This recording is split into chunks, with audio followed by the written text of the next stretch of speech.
Good evening students and welcome back to Global Online. Today we are going to discuss 15 PYQ questions okay for 2023 shift 2.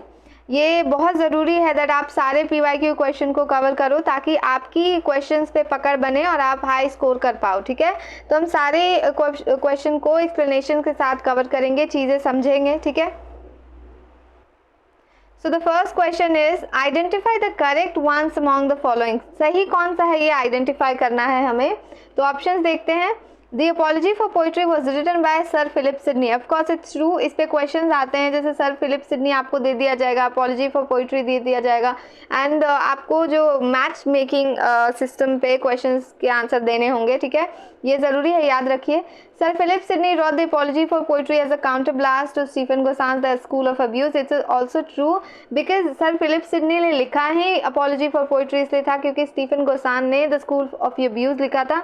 बहुत सारे critical comments उनके sir Philip Sidney को नहीं पसंद आए थे. ठीक है, ये जो है ना, ये वर्क भी आप याद रखिएगा क्योंकि ये कहीं ना कहीं क्वेश्चन पूछते हैं. ठीक है, then the third one, Stephen Gosson wrote the school of abuse in the euphuistic style. Euphuistic style होता क्या है? Basically it's a prose style where you are using literary device, a lot of literary device you are using, literary poetic devices and literary devices you are using, right? So that is eupheistic style. This is also true, this is also correct. A, B and C are correct.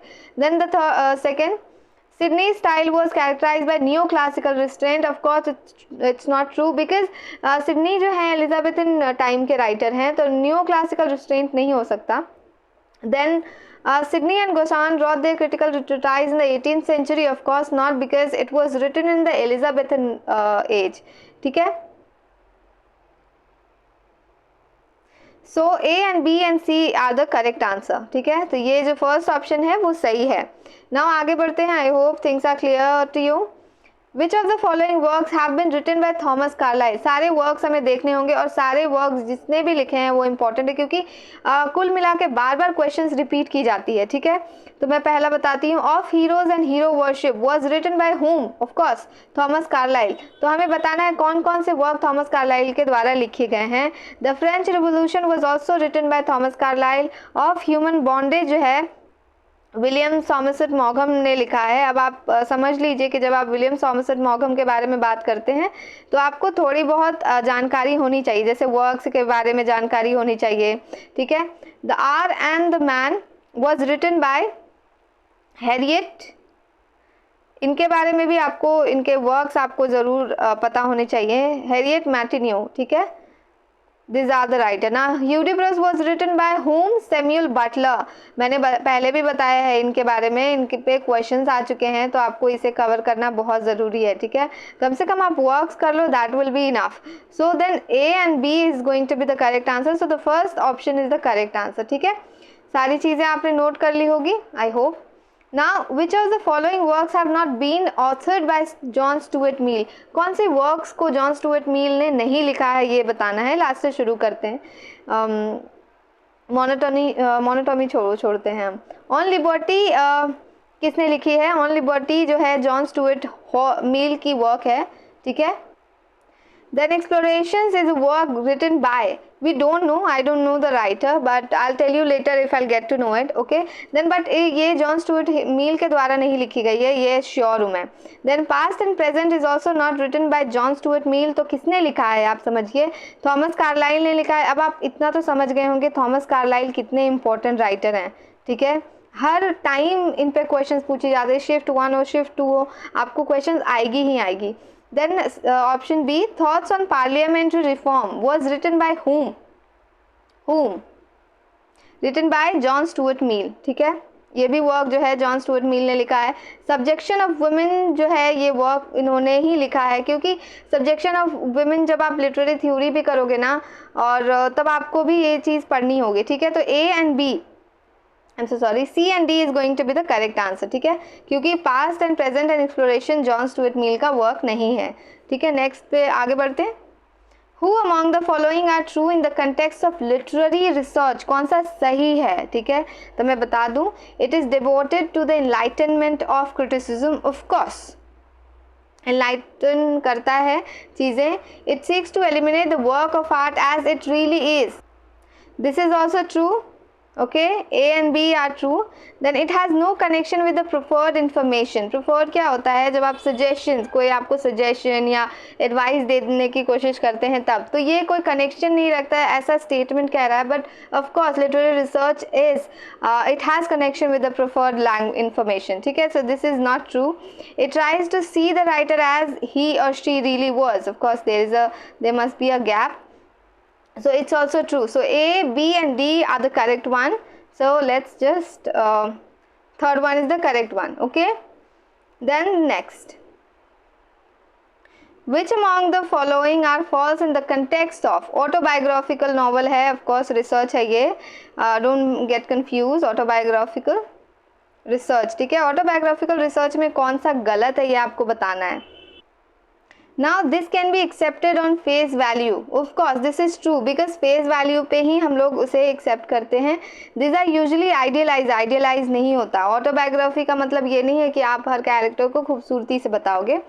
These are colored by compelling motive of the desire for self justification. Self justification के लिए नहीं, autobiography में हर चीज़ को mention की जाती है. ठीक है.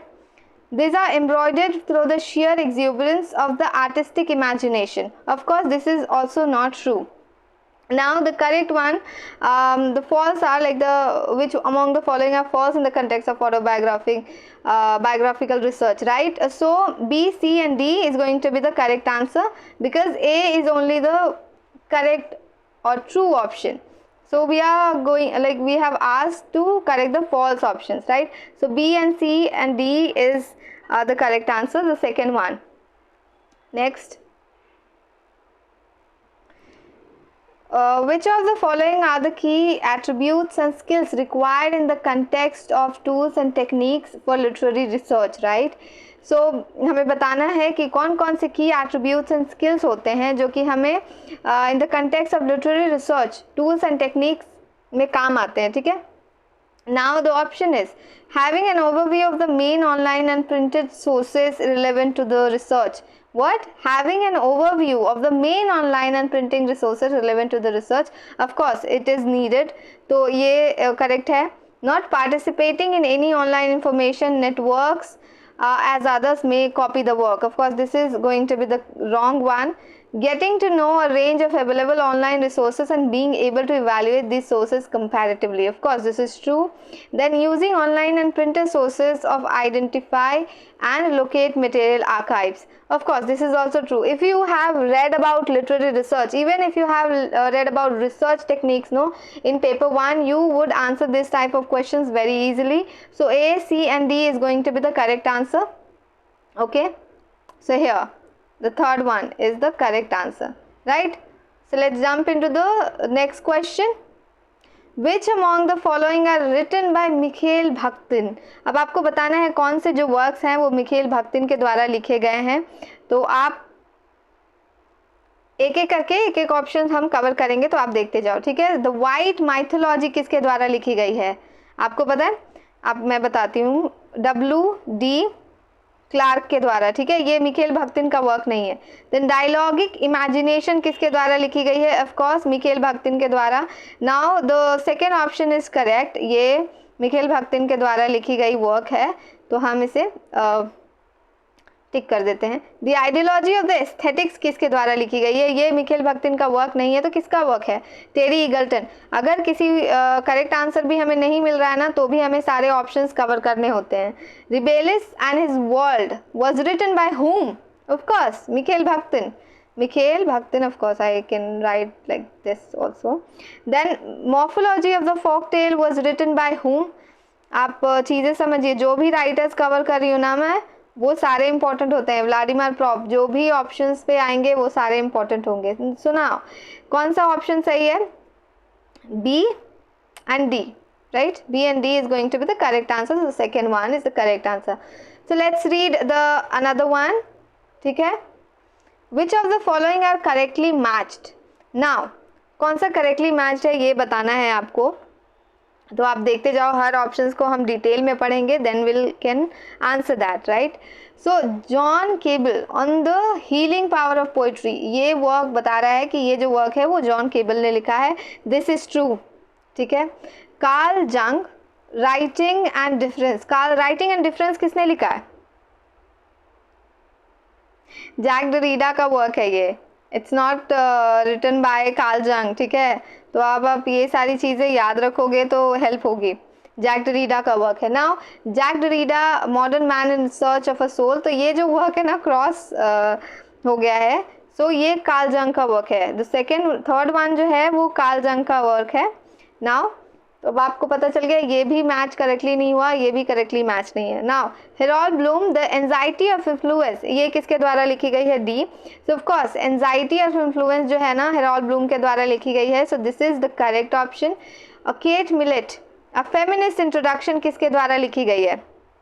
फेमिनिस्ट इंट्रोडक्शन भी जैक डरीडा के द्वारा, सॉरी जैक लैकान के द्वारा लिखी गई है। अब आप समझ लीजिए जैक डरीडा बहुत क्वेश्चंस में कवर हुए हैं। Now the new literary theorist is Jacques Lacan, ये भी आपको कवर करनी है। तो A and D is going to be the correct answer, ठीक है। सारे ऑप्शंस को भी आप कवर करोगे, right. Then Gillespie Delage and Felix Guattari's Anti-Oedipus Capitalism and Schizophrenia fuses two theoretical paradigms. They are, ये चीज़ें आप याद रखिएगा, इसमें डिटेल में कवर करने का कुछ नहीं है, आपको याद रखना है। There is a work and there are writers that has been mentioned here and the question is asking to theoretical paradigms, ठीक है। तो इसमें कौन से दो थियोरेटिकल पैराडिग्म्स के बारे में डिस्कस की गई है, तो मैं बता दूं, it was not Marxism of course, it was post structuralism and psychoanalysis, ये दोनों को कवर किया गया है। आप डिटेल में इसे करने की ज़रूरत नहीं है, आप थोड़ा ओवरव्यू ले लेना तो चीज़ें आप बाकी के क्वेश्चंस करने में आपको आसानी होगी। तो fourth option is the correct answer, right. आगे बढ़ते हैं। Which of the two following books are written by Dipesh Chakrabarty, आपको बताना है दो कौन से ऐसे वर्क्स हैं जिसको दीपेश चक्रवर्ती ने लिखा है। सो शुरू से शुरू करते हैं। First, provincializing Europe, the first one was written by Dipesh Chakrabarty, the correct answer, ठीक है। Then the subaltern studies reader, ये वर्क किसने लिखी है? रंजीत गुहा ने। आपको सारे जो मैं बताती हूँ सारे आपको याद रखना है, मैंने बहुत बार कहा है। Then identity and violence was written by Amartya Sen, ये आपको याद रखना है। इसको दीपेश चक्रवर्ती ने नहीं लिखा है, अमर्त्य सेन ने लिखा है। Then the fourth one, the climate of history in a planetary age was written by whom? Of course Dipesh Chakrabarty, ठीक है। The last one, in other words was written by whom? Margaret Atwood, ये आपको याद रखना है। ये सारे जो वर्क्स हैं, राइटर्स जो निकल के आ रहे हैं उनके वर्क्स आपको करने हैं, जितने भी ऑप्शंस में वर्क्स निकल के आ रहे हैं वो भी आपको करने हैं, ठीक है। Okay, so which of the following two books have their roots in Foucauldian thoughts on sexuality, basically ये फुकॉल्ट के बारे में बात हो रही है। नाउ आपको बताना है कि दो ऐसे कौन से वर्क्स हैं जिसमें इनका रूट सेक्सुअलिटी, जो इनका मेन जो थॉट था उनका रूट दिखाई दे रहा है, ठीक है। आपको ये बताना है। तो meta history is not going to be the correct answer. Then meta history basically किसने लिखा है ये आप समझ लीजिए, हेडन वाइट ने, ठीक है। इसके अलावा then the second one, gender travel of Colin, feminism and subversion of identity was written by Judith Butler, ठीक है। ये आपको याद रखना है बहुत अच्छे से। एंड इसमें जो है रूट दिखता है, ये जो ऑप्शन है वो करेक्ट है। Then the role of the reader was written by whom? Umberto, और इसमें कोई रूट, इसमें आपको फुकॉल्ट का थॉट्स ऑफ सेक्सुअलिटी नहीं दिखेगा, तो it's not the correct one. Epistemology of the closet was written by Eve Kosofsky सेगविच, ठीक है। नाउ आपको इसमें जो है रूट्स दिखेंगे थॉट्स ऑन सेक्सुअलिटी, ये फेमिलियर है, तो ये B and D is going to be the correct answer because there are only two books, okay. Sexual Politics was also written by whom? Sexual Politics किसने लिखा है? Cat millet, okay. ये जो work है वो केट मिलेट ने लिखा है। ये सारी चीज़ें आप याद रखिएगा एंड इससे पता चल रहा है कि B and D is going to be the correct answer, fourth one, ठीक है। Next, which of the following are written by George Peele, George Peele के द्वारा कौन सी वर्क लिखी गई है? तो आपको बहुत 5 ऑप्शंस दिए गए हैं, आपको बताना है। ये क्वेश्चन शायद रिपीट हो रहा है, फिर भी let's do that. The famous chronicle of King Edward the First, who has written this work? Of course George Peele. George Peele ने लिखा है। A moon for, sorry for this mistake, A Moon for the Misbegotten was written by whom? Written by Eugen। इसको जो है George Peele ने नहीं लिखा है, ये यूरोपियन राइटर हैं और इम्पोर्टेंट भी हैं, ठीक है। The arrangement of Paris was written by George Peele. Now this is going to be the correct one. A C हो गया, बी का तो ईगन ओनील ने लिखा है। Then the Scottish history of James the Fourth was also written by George Peele, so this is also going to be the correct.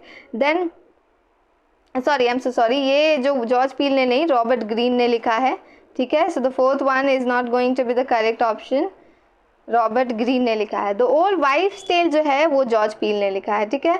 सो हमारा कौन कौन सा option A C and E is going to be the correct answer, so the second one is the correct answer, ठीक है। Let's cover the next. Which among the following are true in the context of Gabriel Garcia Marquez? So let's see. He was a Caribbean novelist, short story writer, screenwriter and journalist। तो मैं पहले चीज़ बता दूं, ये कोई Caribbean writer नहीं थी, ये कोलंबियन राइटर थे। Colombian novelist, short story, then screen writer and journalist थे, कैरेबियन नहीं थे। बस यहाँ पे ये मिस्टेक की वजह से ये जो ऑप्शंस हो जाता है ये हम कवर नहीं करेंगे। Then He was affectionately known as Gabo or Gabito throughout Latin American। Of course, this is true, ठीक है। Now he receive the Nobel prize in literature in 1982, ये सही है और आपको याद रखना है कि इन्हें नोबेल प्राइज मिला है। ये नोबेल प्राइज विनर राइटर हैं एंड 1982 को मिला है, ठीक है।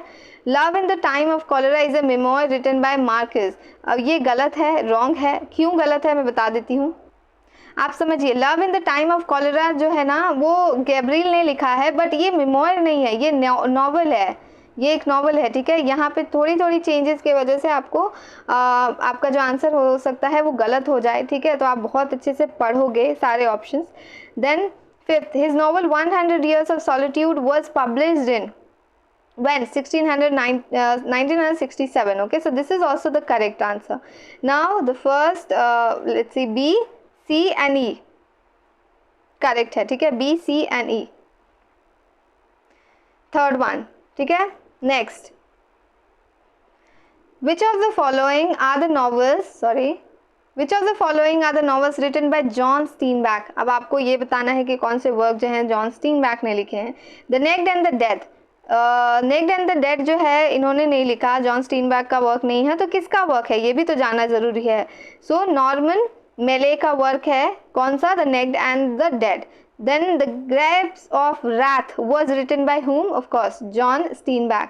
Do remember that. Then East of Eden was also a work by John Steinbeck. To Kill a Mockingbird, ये बहुत फेमस वर्क है, ये आप किसी तरह से भी भूल नहीं सकते हो, ठीक है। इसका पब्लिशिंग ईयर आप याद रखोगे। किसने लिखा है मैं बता दे रही हूँ, हार्पर ली ने लिखा है। ये सारी चीज़ें आप याद रखो, मेन कैरेक्टर्स भी आपको याद रखनी है। Great. Then Cannery Row was also written by whom? John Steinbeck. Then B, C and E is going to be the correct answer. So the second one is the correct answer, ठीक है। Let's cover the last one. Which of the following are the leading? I'm so sorry, leading है, it needs to be leading character in the novel written by मुल्क राज आनंद। आपको बताना है कि ये सारे ऑप्शंस में से कौन ऐसे कैरेक्टर्स हैं जो मेन लीड में थे मुल्क राज आनंद के वर्क्स में, ठीक है। ये आपको बताना है। तो कौन से वर्क नहीं थे ये आप समझिए, ठीक है। कौन कौन से वर्क्स थे, कैरेक्टर्स थे, ये आप पहले समझिए। मुनु एक कैरेक्टर था जो कि मुल्क राज आनंद के ही वर्क का है, ठीक है। बाखा आपको पता होगा अनटचेबल वर्क का है।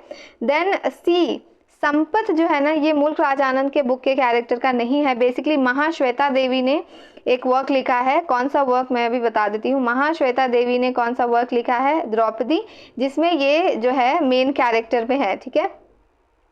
तो Sampath is not going to be the option, the correct option. Then Gangu भी एक मेन कैरेक्टर है मुल्क राज आनंद के ही वर्क का। Then Draupadi was basically not a character from मुल्क राज आनंद्स work but whom।